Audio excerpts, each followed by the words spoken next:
Oh ya kan, berangkat dong di Pekalongan. Beb, ada surat dari Subhan. Apa suratnya? Kata. Enggak kekurangan setitik apapun. Itu Al-Arab dulu.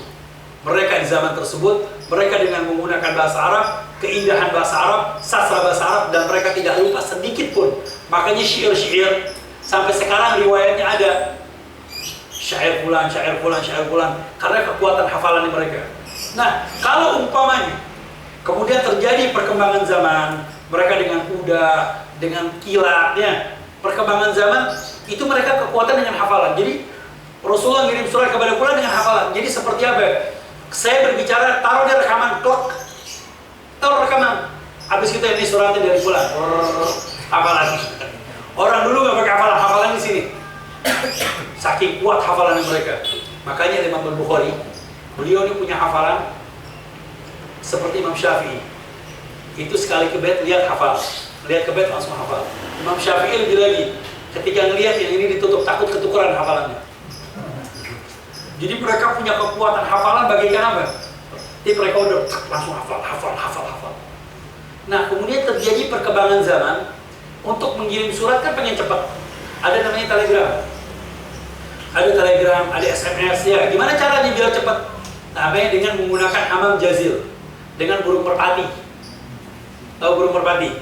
Burung merpati kirim surat taruh di burung. Ini namanya telegram kan surat singkat. Kata. Taruh di kaki. Angkat terus. Kirimnya kemana? Ke Semarang. Ke jauhan ke Semarang. Nanti ada posnya, tenang. Sudah ada posnya. Dari sini di Indramayu ada posnya. Diambil itu surat. Oh, ini surat buat ke Semarang. Nanti di burung pergi lagi sampai kemana? Sampai ke Pekalongan. Pekalongan diambil pergi lagi sampai ke Semarang. Jadi ada pos-posnya. Ada pos-posnya. Begitu juga orang-orang yang ketika buat strategi perang. Strategi perang. Umpamanya Jawa Timur dengan Jawa Tengah perang, dengan Jawa Barat perang. Ternyata sini ada tengah-tengah Jawa Tengah. Gimana caranya untuk strategi perang itu biar hancur, biar nggak kejadian strateginya? Ayo, lemparin elang. Elang muter. Burung merpati tinggal lewat ada elang belok. Akhirnya strateginya hilang. Jadi dulu namanya ada hamam jazil. Nah, perkembangan modern ya udah namanya sekarang sampai SMS ada WA cepat tek. Jadi orang-orang dulu punya kekuatan hafalan begitu dahsyat. Jadi makanya begini, kekuatan sahabat Nabi Muhammad bisa dijadikan keakuratannya karena kekuatan hafalan mereka. Ini sahabat Nabi Muhammad. Nah, dari hadis Rasulullah kemudian para sahabat berpencar ke seluruh penjuru dunia.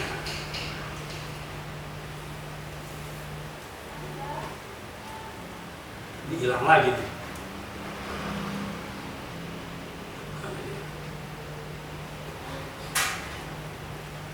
Nah, di antara para sahabat ini berpencar ke seluruh penjuru dunia.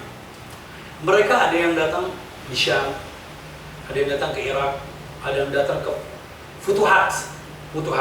Di zaman Rasulullah sudah membuka Qadah, sudah membuka Madinah, sudah buka Mekah. Zaman Sayyidina Abu Bakar kirim ke Irak, kirim ke Syam. Sayyidina Umar lebih lagi sampai membuka Persia, Syam, Baitul Maqdis, ya, sampai ke Mesir. Nah, ini sahabat berkeliling semua itu. Nah, di zaman Sayyidina Utsman terjadi pengumpulan Al-Quran, penulisan Al-Quran. Nah, penulisan Al-Quran di sini Rasulullah sudah memberikan isyarat. Ayo, Al-Quran hufatnya pada si fulan, sama Ka'ab bin Zuhair, fulan, Ubay, fulan sahabat-sahabat Nabi Muhammad. Ayo kumpulkan mereka para hufatul Quran. Ini ayat yang sudah kami kumpulkan di sini. Dikeluarkan bersama para hufaz, ada Sayyidina Ali semua, emas sahabat, kibar sahabat, ditulis penulisan Al-Quran. Setelah sepakat ijma, semua para sahabat ijma, ini Al-Quran yang telah diturunkan Allah kepada Nabi Muhammad SAW, dan tartibul ayat ini minan Nabi Muhammad, tartib tauqifi minan Nabi Muhammad, amr min Allah. Contoh tauqifi. Di zaman Rasulullah ini para sahabat sudah menghafal Al-Quran dari Al-Fatihah sampai akhir. Cuman ayat-ayatnya tauqifinya dari mana? Kok inti bisa menghafal Al-Quran dari Bismillahirrahmanirrahim, Alhamdulillah, kemudian Alif Lam Mim sampai Qul A'udzu Birabbin Nas? Kan ayat turunnya satu-satu. Ayat udah terus satu-satu. Bahkan ada yang di kota Mekah, ada yang di kota Madinah. Bahkan ada yang tentang bepergian, bahkan sedang duduk atau bersama keluarga.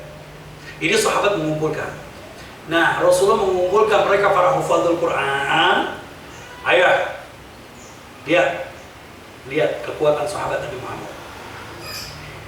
Ayat Alif Lam Mim dzalikal kitabul la raiba fihi hudal lil muttaqin. Ayat ini taruh di surat Al-Baqarah ayat pertama sama yang kelima. Al-Fatihah sab'al matani, bismillahirrahmanirrahim, Al-Fatihah 7. Kemudian ayat ini taruh di Al-Baqarah ayat ke-70. Ayat ini taruh di Al-Baqarah ayat ke-250. Ayat ke-215, ayat 213. Ayat ini taruh di surat Al-Imran ayat ke-270. Di surat ini Al-Maidah di ayat ke-50. Surat ini taruh surat Al-A'raf ayat 13. Surat ini balik lagi ke Al-A'raf lagi. Ayat ini taruh di bagian sini. Ayat ini taruh di sini. Ayat ini taruh di sini. 30 juz. 114 surat, 6.666 ayat. Sampai Qul A'udzu Birabbil Nas. Ini kalau begini tugasnya siapa? Komputer. Makanya Sayyidina Ali pernah ngadu sama Nabi, "Ya Rasulullah, tafalatat hifdi." Ini hafalan aneh kadang-kadang suka ketuker. Dikasih doa, sholat, takwiyat, hifd, kekuatan untuk menguatkan hafalan. Kata Sayyidina Ali, sampai sekarang nggak pernah lupa lagi gitu Sayyidina Ali. Itu riwayatnya ada di Khosaisul Muhammadiyah. Itu baca nanti gimana cara sholat untuk menguatkan hafalan. Di samping untuk menguatkan hafalan juga bisa menguatkan stamina. Karena stamina itu urusan dari mana? Dari otak. Kalau otak kita udah bersih, udah cerdas, hati kita bersih, bagus, semuanya akan bersih. Wa idza salahatul qalbu salatal jasadu kullu. Semuanya bersih. Kekuatan penyakit hilang, pikiran hilang, dinetralisir lagi dengan sholat takwiyatul hifd. Kalau sudah punya kekuatan, gak punya pikiran, gak ada penyakit, insya Allah stamina tambah kuat. Mau kawin lagi bisa. Amin bodoh. Nah, jadi begitulah. Jadi Nabi Muhammad SAW seperti itu tauqifi minan Nabi. Nah, setelah dikumpulkan zaman Sayyidina Utsman, langsung difotokopi. Fotokopi mana di Pondok Gede? Lah, difotokopi ditulis namanya dinasah. Dinasah dijadikan 4. Sepakat. Ini Al-Quran yang diturunkan Allah ke Lauhul Mahfuz dan diturunkan kepada Nabi Muhammad. Perintah Nabi Muhammad tauqifi dari Nabi Rasulullah mulai dari ayat ke-1 sampai Qul A'udzu Birabbil Nas. Sepakat sahabat Nabi Muhammad. Gak ada perbedaan. Kalau ada yang kemudian setelah itu difotokopi menjadi 4, dinasakh terus ulang. Ayo kirim ke Syam. Ayo ulama Syam sepakat ini Al-Quran sahabat Nabi Muhammad. Kirim ke Irak. Di Syam nanti ada apa? Syam ada Baitul Maqdis, ada Syria, ada Lebanon, ada Lebanon, ya, bagian-bagian. Kemudian bagian Irak ada lagi, ada Bahrain, kemudian ada Persia, itu dia bagian-bagian negara-negara bagian. Kemudian ada Yaman dekat situ. Kemudian satu lagi kirim ke Mesir. Yang satu di Hijaz. Ada ijma' baru di situ tersebar mereka Al-Quran dan penulisan Al-Quran. Hadis Rasulullah kapan? Belum ada yang menulis hadis Rasulullah kecuali di zaman Umar bin Abdul Aziz. Di zaman Umar bin Abdul Aziz. Di zaman itu para sahabat semuanya hadis Rasulullah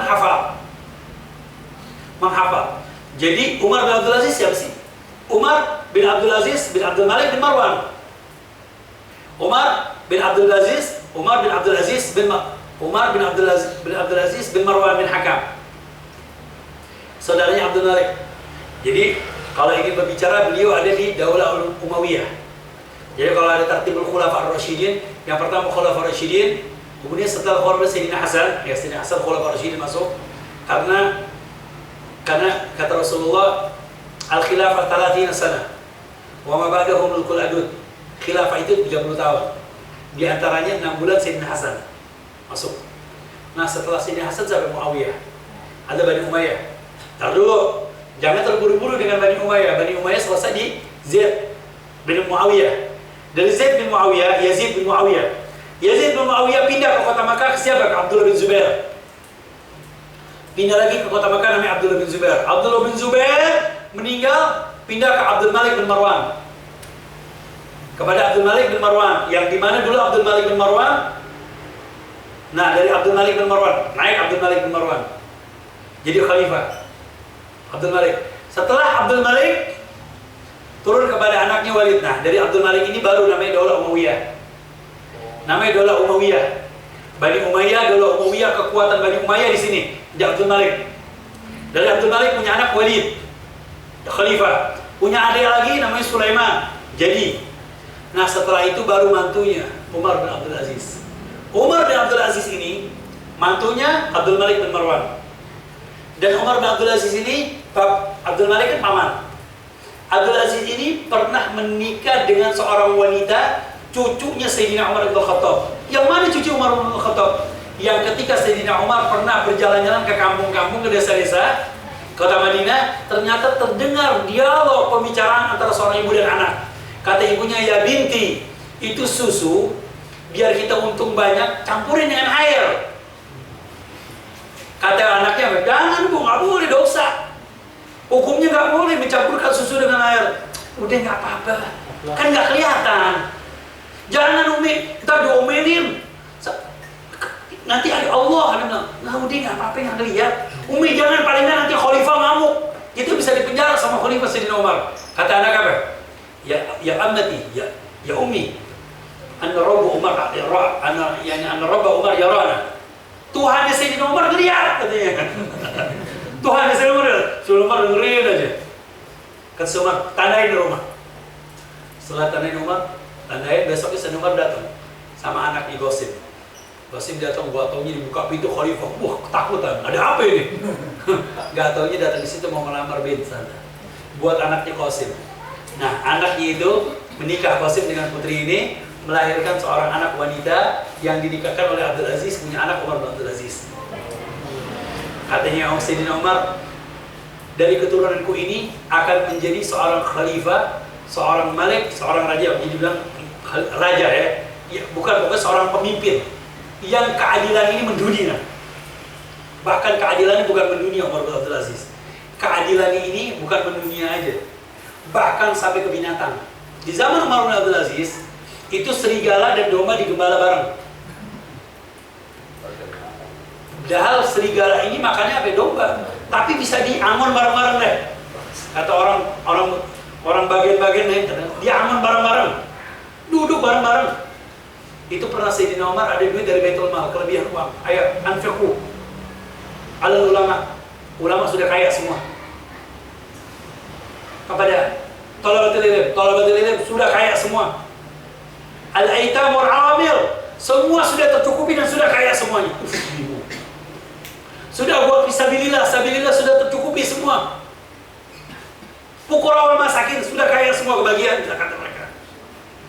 Ya sudah, kalau bisa berikan kepada ternak hewan ternak sudah kenyang semuanya katanya. Serigala aja diangon bareng sama kambing. Ayo, selesai. Syuk keadilan. Bingung. Udah, hewan-hewan yang di sungai udah makan semuanya, sisa-sisa. Ya sudah, berikan makan sebar di mana, di hutan. Sampai seperti itu keadilan Sayyidina Umar bin Abdul Aziz. Nah, Sayyidina Umar bin Abdul Aziz melihat bahwasanya ketika itu di zaman para tabi'in ini sudah terkontaminasi dengan beberapa pemikiran politik. Ditakutkan banyak hadis-hadis yang diriwayatkan bukan hadis Rasulullah. Nah, sehingga kekuatan tersebut ada pada siapa? Ada para tabi'in. Di zaman para tabi'in, nggak semua para tabi'in duduk sama sahabat. Apakah semua para tabi'in duduk sama sahabat? Apakah julukan tabi'in? Tabi'in ini julukannya adalah orang yang pernah duduk bersama dengan para sahabat Nabi Muhammad dan belajar bersama sahabat Nabi Muhammad dan menjadi ulama sahabat Nabi Muhammad ini. Makanya di kibaru tabi'in. Yang terjadi katanya Umar bin Abdul Aziz, ya sudah, kita kirim surat. Kirim surat kepada seluruh penjuru dunia, kepada ulama-ulama yang ada di dunia. Kirimin surat. Yang pertama, kirim surat kepada sebentar.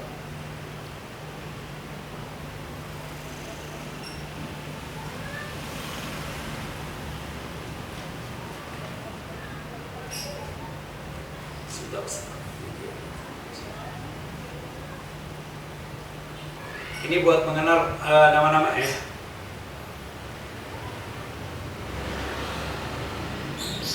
mengambil daripada hadis Rasulullah SAW, qayyidul ilma, itu juga hadis Rasulullah untuk mengambil di dalam kitab al-hadis.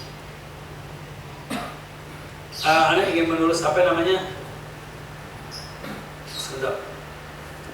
Nama-namanya lupa, ya. Jadi sebagian Ibnu Jurayj, kemudian Z.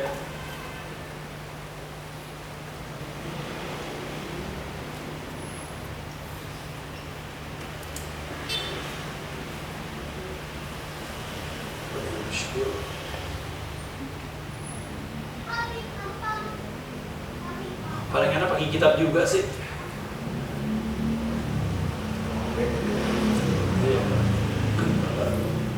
Uktubu fawalladhi biyadihi.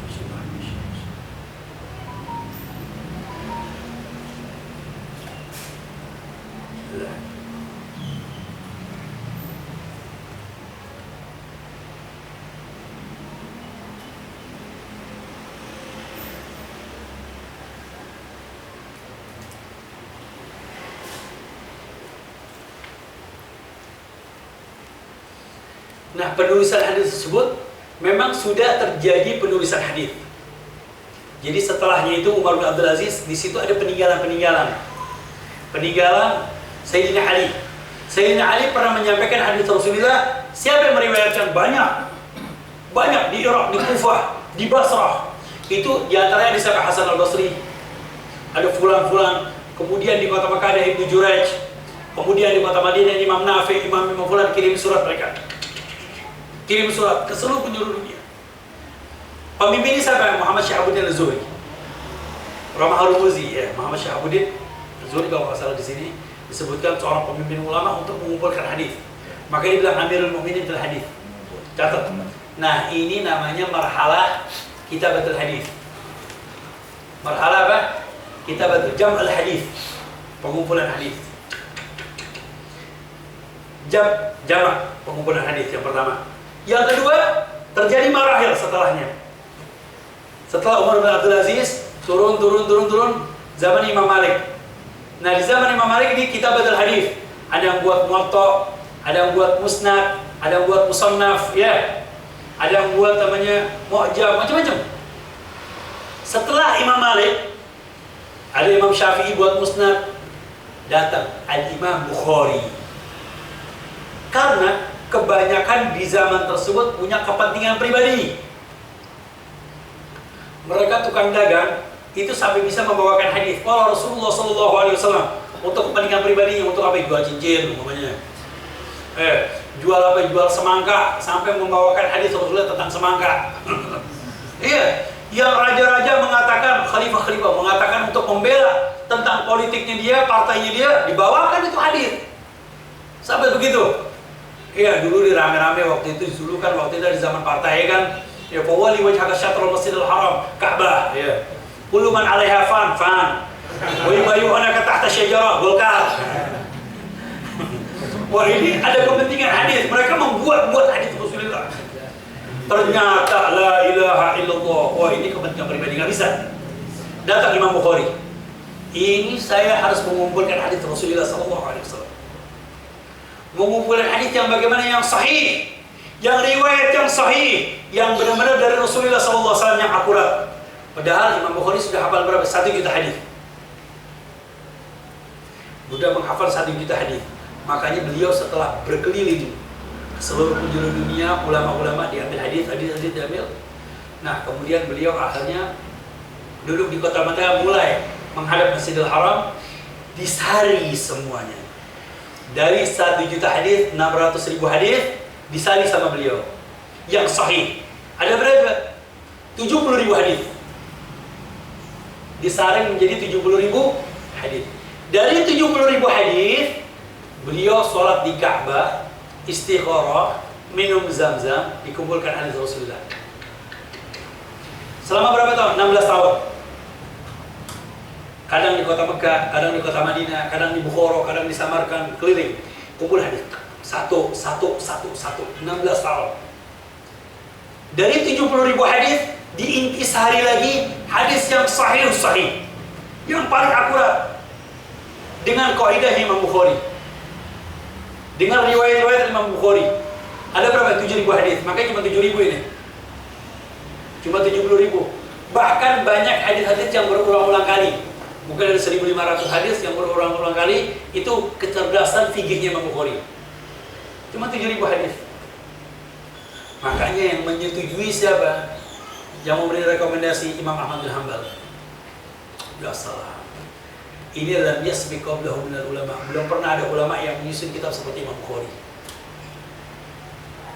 Makanya kitab Bukhari talaqqul qabul sahih. Dan kemudian setelah selesai, beliau duduk di mana? Duduk di Raudhatus Syarifah. Untuk ngapain? Duduk di Raudhah berlama-lama. Duduk di Raudhah cuma ingin memberikan judul. Istikharah bikin judul, istikharah bikin judul, istikharah bikin judul. Allah. Ini bisyarah dari Nabi Muhammad, dan dengan kekuatan ilmiahnya beliau, ketemunya beliau dan dapat bisyarah dari Nabi Muhammad. Kalau orang sekarang kan enggak. Hadis Rasulullah sahih. Dari mana? Anda melihat hadis itu. Anda bilang ya syaitan. Anda bilang ntar dulu deh kalau yang begini-begini deh. Yang begini-begini ntar dulu. Kita belajar dengan ilmu riwayat. Kalau dari dulu ulama melihat saya ra'aitu Nabi Muhammad, nih ada ulama mengatakan saya mimpi Nabi Muhammad, ini hadis rusak hadis Nabi Muhammad. Syariat rusak. Kul wahid yadai bil ru'ya. Kul wahid datang ngomong ketemu Nabi Muhammad, saya mimpi Nabi Muhammad, saya bertemu Nabi Muhammad. Lah, yang namanya ilmu dirayah syariat Nabi Muhammad melalui dengan sanad, dengan ilmiah, dengan pendidikan, dengan belajar menuntut ilmu dari guru ke guru. Bukan lewat mimpi, bukan lewat ilham. Kalau sampai begini rusak syariat Nabi Muhammad. Akan jadi rusak syariat Nabi Muhammad. Kalau sekarang enggak mau langsung apa? Mau langsung lewat istilahnya pengen instan. Pengen jadi wali instan. Akhirnya apa? Yang ngelihat dia, yang mimpi dia, yang ketemu dia, yang bohong dia. Yang kata bila dia. Makanya permasalahan. Walaupun lihat, dulu pernah terjadi khilaf. Besok hari raya Id. Padahal belum ada. Belum ditentukan hari raya Id bukroh. Enggak bisa. Bisa jadi ba'ad bukroh. Lah ada ra'aitu Nabi Muhammad, saya melihat mimpi Nabi Muhammad besok hari raya Id. Gak dianggap itu masalah. Lah maaf, gak bisa dianggap. Walaupun ru'yatu Nabi, walaupun dia melihat Nabi. Alafu. Karena Rasulullah menyatakan dengan kaidah sumu li ru'yatikum wa aftiru li ru'yatikum. La budda bir ru'yah. Atau hisab. Setelah hisab disesuaikan dengan ru'yah. Mimpi tidak bisa diandalkan, tidak bisa dijadikan dasar hukum. Apa bisa jadi hukum? Ini dia. Ayat hadis Rasulullah sallallahu alaihi wasallam. Maka dikatakan sahih. Dan dikatakan mukhtasar, ringkasan dari 1 juta hadis menjadi 70.000 hadis, 700.000 hadis menjadi 70.000, menjadi 7.000. Ada mukhtasar. Dari apa? Dari sunnah Rasulullah, daripada sunan-sunan Nabi Muhammad SAW, wa ayyami dan kehidupan Nabi Muhammad. Makanya hadis ini bersangkutan dengan kaulan, perkataan Nabi Muhammad, atau fi'l Nabi Muhammad, kaulan wa fi'lan, perbuatan Nabi Muhammad. Makanya kan Nabi Muhammad, Rasulullah begini, Rasulullah begini, Rasulullah begini. Yang lihat siapa? Sahabat. Rasulullah begini, karena Nabi Muhammad, Rasulullah safar, Rasul begini, ini sahabat menyaksikan, karena Nabi, walaupun lewat di sana sahabat Nabi Muhammad, tapi tentang Nabi Muhammad. Atau takrir, keputusan. Takrir dalam bagaimana sih keputusan Nabi Muhammad? Seperti keputusan Nabi Muhammad, Rasulullah diam, Rasul tidak berbicara, tapi menunjukkan hukum. Ketika Rasul sediakan biawak, sama Khalid bin Walid, Rasulullah makan, Rasulullah diam. Kalau memang haram, Al-Quran turun. Atau Rasulullah mensabdakan, kalau halal Al-Quran turun atau disabdakan. Inilah Al-Quran turun dan tidak ada tahrim, tidak ada halal, tidak ada label halal, tidak ada rumah halal, tidak belum ada MUI. Ya, yang menghalalkan Nabi, ayat nggak turun, Rasulullah nggak menyabdakan dan tidak mentahrimkan, Rasulullah diam. Dan Rasulullah melihat dengan dia makan Khalid bin Walid. Oh ya dulu ada mubah, berarti mubah, berarti hukum biawakmu mubah. Ini keputusan Nabi Muhammad. Atau sifatnya syama'il. Sifatnya syama'il Nabi Muhammad sallallahu alaihi wasallam. Syama'il bagaimana sih? Akhlaknya Nabi Muhammad, wajahnya Nabi Muhammad, budi pekerti Nabi Muhammad, ini dia. Nah, jadi ala kulli hal, nah baru di situ namanya perbuatan tashihul hadis. Yang pertama kita batal hadis, Yang kedua, tadi apa? Tadwin. Kita baca hadis. Yang terakhir, tashihul hadis. Dan baru ulama Imam Muslim, Abi Dawud, Nasai dengan metode-metodenya para ulama menyusun kitab hadis. Baik ya ikhwan, ini dari mukadimah ini, begini nih sementara ini udah hampir 2 jam ini kayak gitu. Kayaknya asik kalanya nih. Tapi setuju ya ini ya ikhwan, ada sekadar mukadimah di dalam ilmu hadis, di dalam metode hadis yang dimana nanti kita akan mempelajari mustalah hadis. Ini mukadimah. Dan nanti kita akan mempelajari apakah hadis tersebut, bagaimana hadis, bagaimana kata-kata.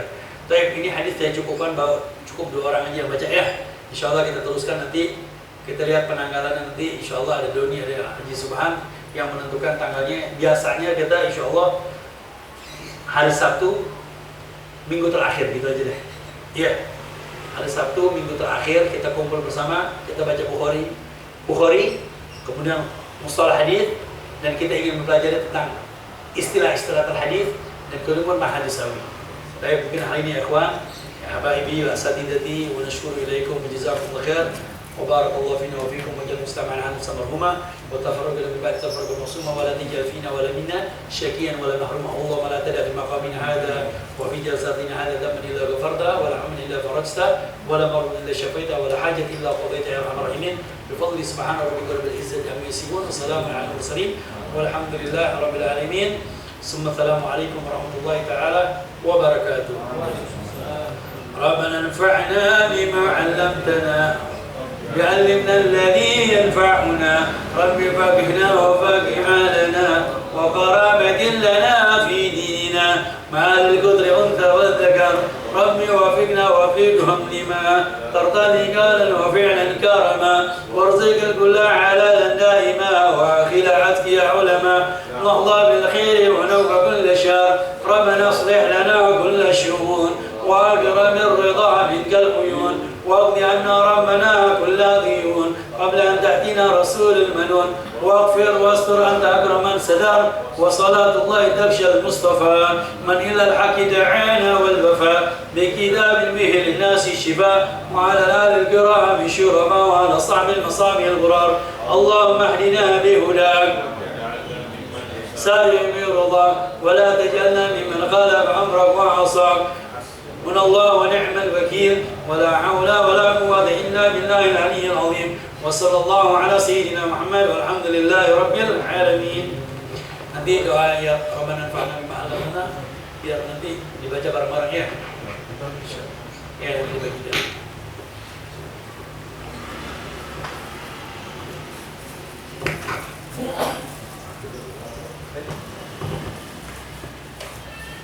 Kita belum sholat ya? Ya, belum sholat. Ini. Wa idza qudima al-'asha fal-'asha qudima al-'asha. Kalau sudah ada makan dulu. Salat kemudian. Mau makan dulu atau salat dulu? Hah? Ini ada lontongnya. Sambil dimakan tadi mestinya.